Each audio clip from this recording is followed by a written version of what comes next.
Hello and welcome back to Boo Buddies. We are so excited to have you here. My name is Noreen And I'm Stephanie. and we are your Boo Buddies. So today, Forever. forever and ever, today we are going to talk about a serious topic. And I think it's a topic, Steph, that is not talked about enough, which is the fear of recurrence. Because once you get a diagnosis of cancer, and not only breast cancer, and I can talk from experience because unfortunately I've had a second type of cancer, the fear of recurrence of it coming back is sometimes can stop me in my tracks.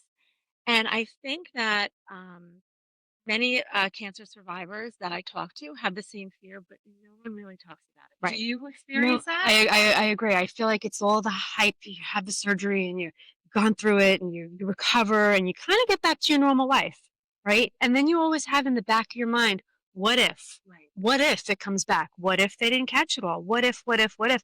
So it almost becomes a little bit of a mind game where, you went through it and in the perfect world, you'd be finished with it Right. and you can move on. But you always have that in the back of your head that, what if it comes back? I know, and I think about the little cells. I'm biology, right? We're Yep. biology majors, and I think about those little cells floating around your body, and I think, I was fortunate. I did not have chemotherapy. Sometimes I'm like, oh, maybe I should have had therapy because maybe it would only come just from okay. But it also comes from if you have scans. So talk about a follow up and how that feels. So typically after a double mastectomy, you go in, you have your surgery, and about 10 days later, you follow up with your breast surgeon and they go over pathology. And basically what that was they took both of your breast tissue and they sliced it and sliced it and sliced it and took a look at every single cell that was in there, which is great. So they kind of can find things that maybe the ultrasound didn't find, the MRI didn't find, CAT scan. So that's definitely a good thing. But then you don't know, did something escape? Is it kind of laying somewhere else dormant and waiting to come out? Right. So that is a fear. So I do believe that every time somebody goes to a doctor now, in the back of your mind, you are thinking, "Oh God, I hope they don't find anything else." I've bargained. I've gone for my colonoscopies and said, "Okay, everything's good. I'm going to eat good. I'm going to eat clean. I'm going to exercise." A week, 2 weeks later, I'm back off the wagon again. Right. But you barter, Right. and you think to yourself, just please let this be okay, and I'll change something, or just want to get through it. Right. And even if you don't have symptoms, if you don't have pain, if you don't feel a lump, and I'm talking about breast cancer, but even the other kind of cancer that I had, it was in my neck, it was in my salivary gland, and I felt a little lump. And because of my history, I went right away to the doctor. Thank God I did. It was very early again. But I'm constantly going like this. You have lymph nodes Mm-hmm. and everything. And I'm always thinking, oh my gosh, there's something there. And I go for that type of cancer, I go every year for an MRI. And women typically after a mastectomy, I was just told I have to go for an MRI in 5 years. Mm-hmm. But in between that time, you're nervous about going for the Right. test, right? You're Mm-hmm. stressed, but then you're nervous about not having the test and having no one monitor you. So how do you deal with that fear? Same. I had the full double mastectomy, so breast exams still are a thing, even though Right. I have, implants in. Breast exam is always an important thing. We know people that cancer has come back near the sternum or in a different area. I think it's most important to know your body, to know what normal feels like, to know what you feel on a regular basis.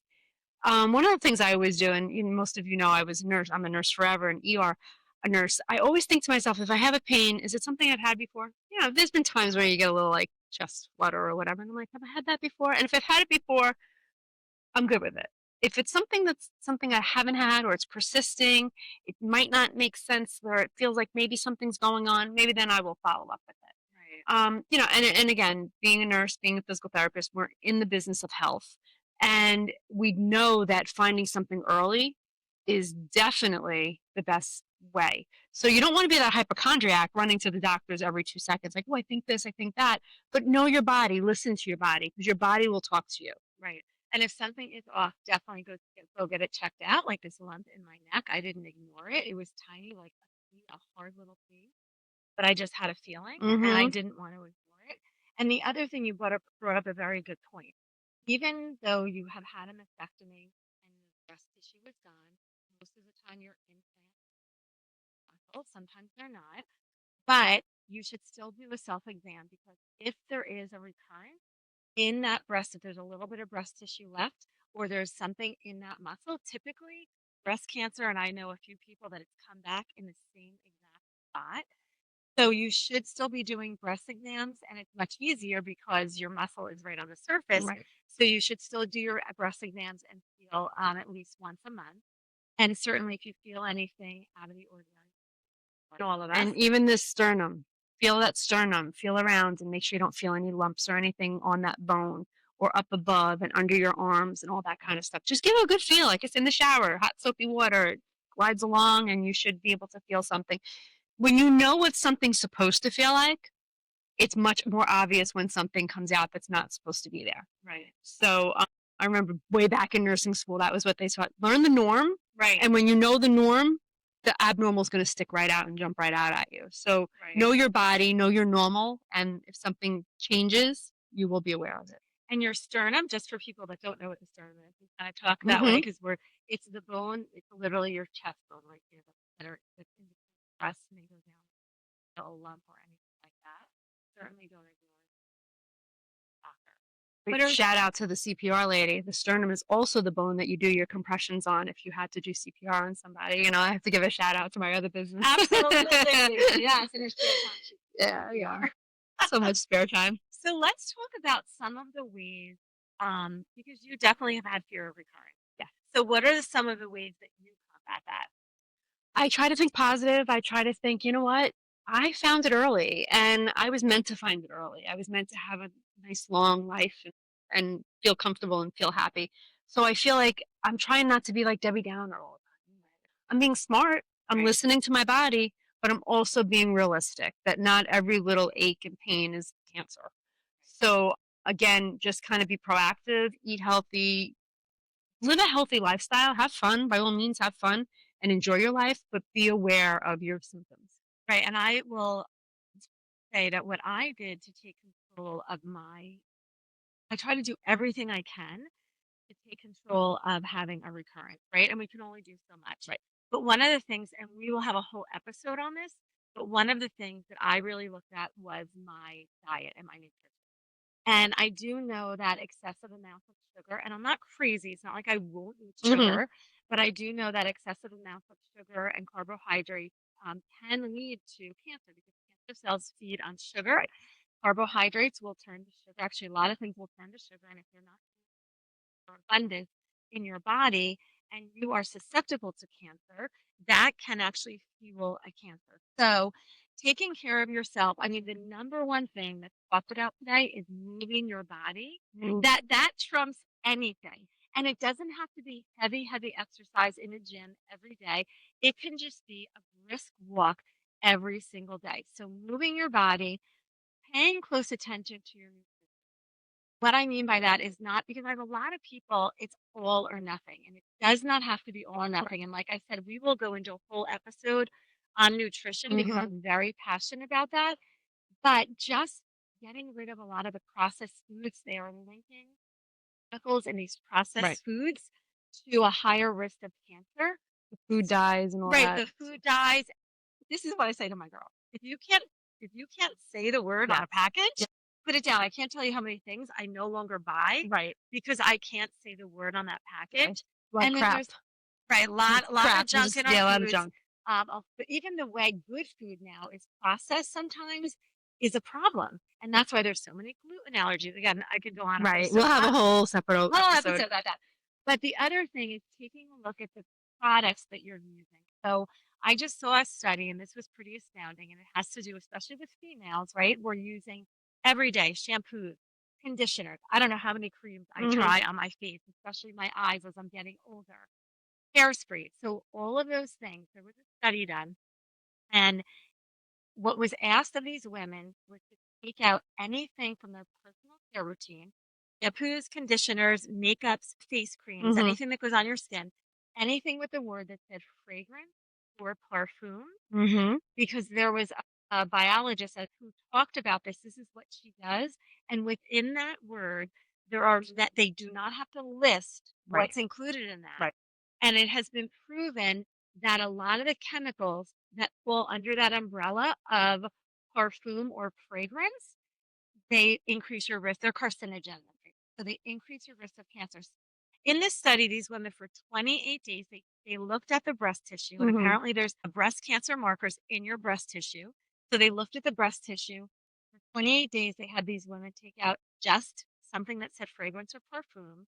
And within 28 days, every single woman in the group, their breast cancer marker went down. Yeah. I think it That's was by crazy. 88%. Yeah. I could be misstating that, but I'll see if I can find the study and link it below this podcast as well.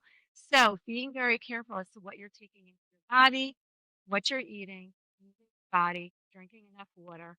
And another really important thing, by friends and Good people. family and good people, because Mhm. they're saying socialization really helps as we get older, really helps with our overall health I agree. and just enjoying your life. You Right. can't go crazy about it, but enjoying your life and just being very mindful about how you are approaching your life, what you're eating, and things like that. And I I think agree. that goes a long way. It does. And I think if you can do that, that will help a little bit with your fear of recurrence, because the way I look at it is I'm doing what I can.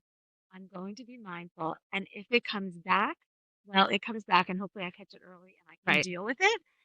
But I'm going to But try you're going not. into it healthy. Your Yes. body is nourished and hydrated and fueled with good stuff. Right. You know, it's like Right. putting bad gas into a car. The car's not going to run correctly. Exactly. The other thing we talked about with skincare, these young girls these days, and this is a whole different topic, but these young girls, they're all running to these stores to buy these things for their skin. They don't need that. They're young. Right. And all the toxins that they're putting, people don't realize the skin is the largest organ of your body. So when you're lathering your body with all of the stuff with toxins in it, your body is getting those toxins in it so quickly and so fast. And there's just a thing out there with these young girls, and I don't know if it's TikTok things and they see something and they run and they get it. There's a lot of crap in the stuff that we buy There and that we're is. giving for our young children. And Right. that might be a reason why we're seeing so much younger cancer these days. Right. Because back in my day, my parents didn't have money for me to go to one of these fancy stores and buy makeup. Right. It was that I wore whatever my mother wore and that was it. Right. Now these kids are experimenting in these high end fragrances and you don't know what's in them. So it could definitely be a lot of hormonal why we're seeing hormonal Right. issues in these children, overweight for the food, obviously, and early cancers. Right.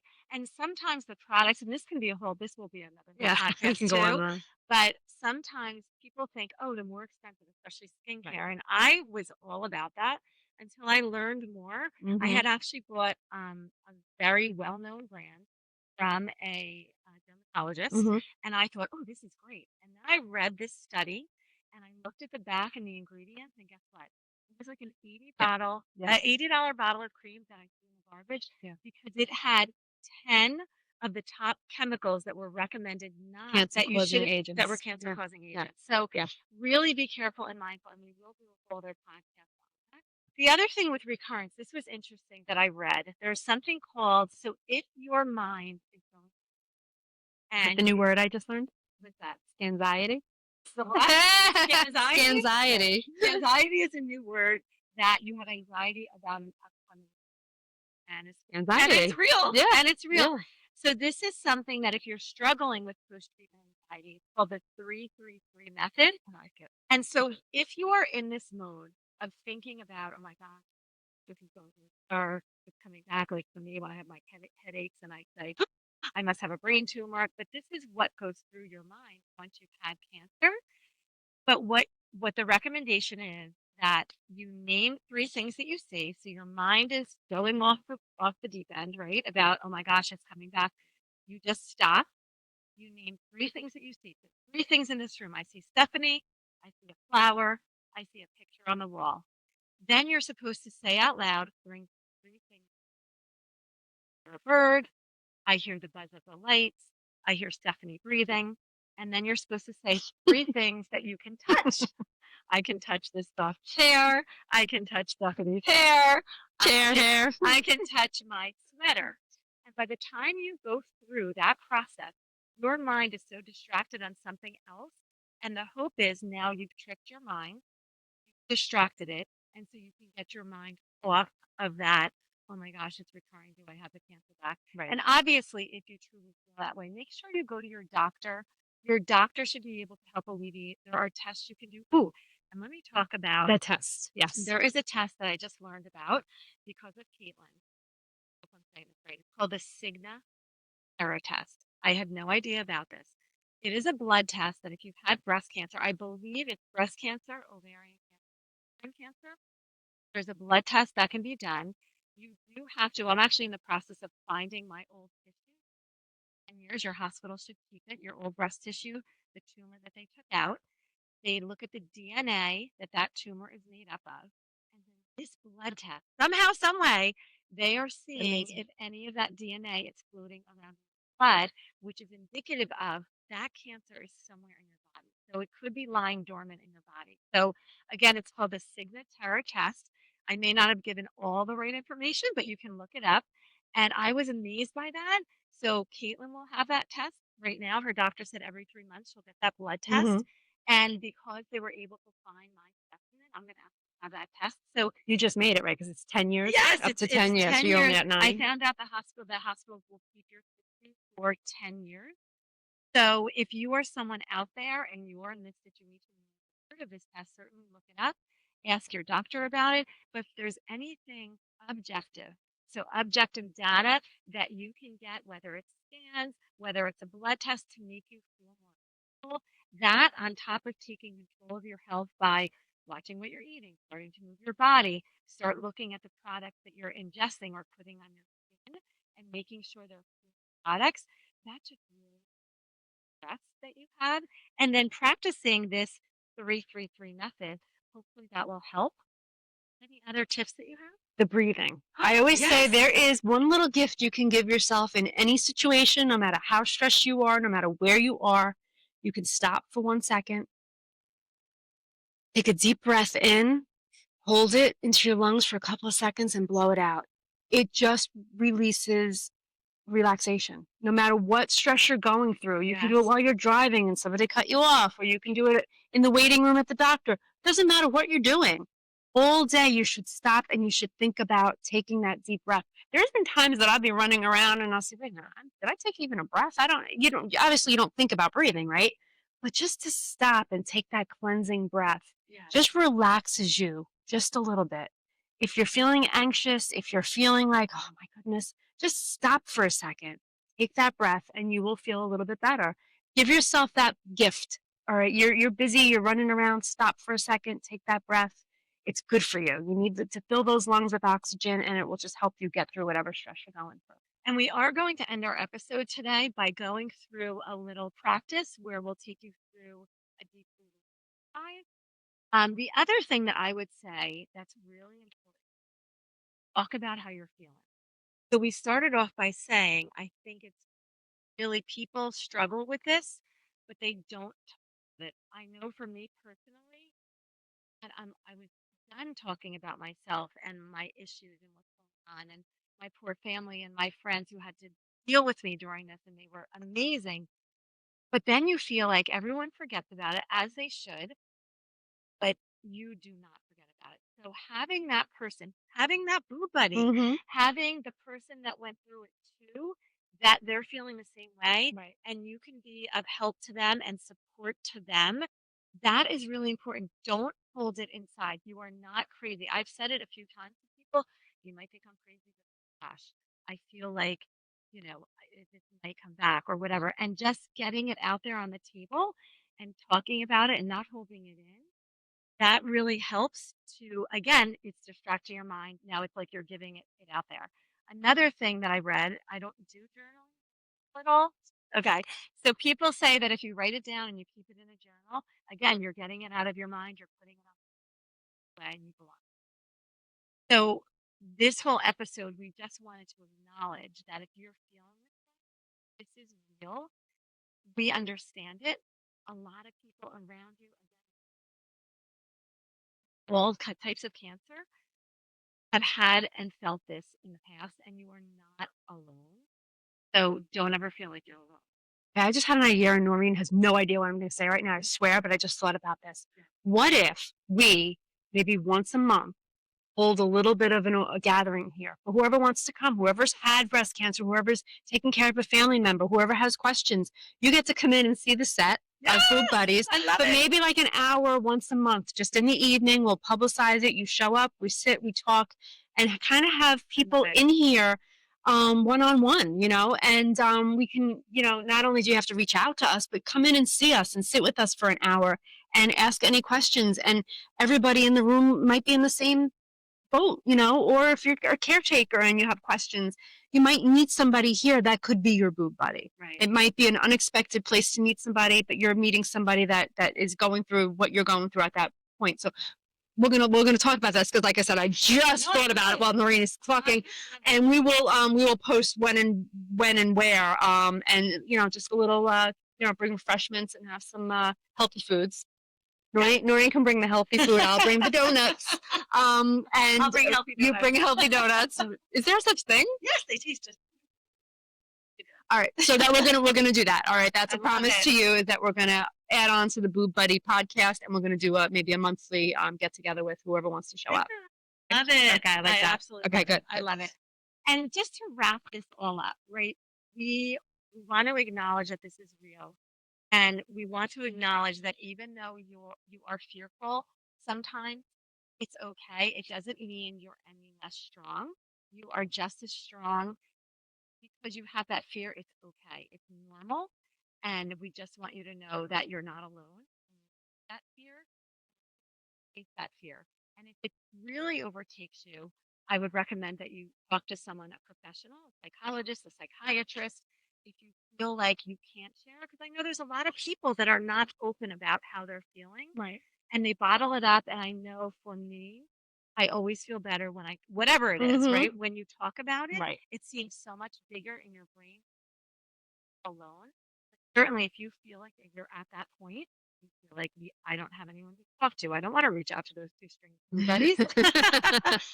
So, but there is help out there for you to reach out to a psychologist, to a psychiatrist, talk to your doctor. But the point is, you are not alone. It doesn't make you any less person of having that strength that you dealt with, because that's the other thing. You're like, I was so strong. I got through this one. Because you had to. It was a flight or fright moment. So you got through it. Your body got through it. Your mind, your soul, everything got through it. And now it's over. And you can crash and be like, and that's when you need to speak to somebody. So if we can get some people in here and we could all talk, I think that would be helpful. And it would be a confidential area. So whoever comes, whatever we speak about, all stays. And if you're living with that what if, you get it.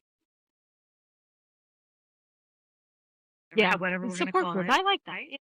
Boob It's a buddies. boob buddies support group. Boob buddies. Yeah. The boob buddies support Boob group. buddies. I like it. Yeah. Boob buddies gathering. Gathering the boobs. Yeah, gathering of Yeah, we'll put that down. So thank you as always for tuning in. Stay tuned. We are going to do a short little 2 to 3 minute breathing exercise, because this is something, like Stephanie said, it is a gift. It's something that we really can help with things. But for now, thank you for joining us. If you like this episode, please like us, please follow us. Please share this episode with someone you think that needs a boob buddy. And we will see you soon. Thank you for listening. Thank you for participating, and thank you for everything. For your support. All the support we get. And within the last week, I've gotten 2 or 3 messages from people that I actually haven't heard from in a very long time, and they reached out and they told me their stories and they wanted to talk to me about some things. So it's working. Yeah, it's getting out there. So it's great. It's great. Thank you so much. Okay.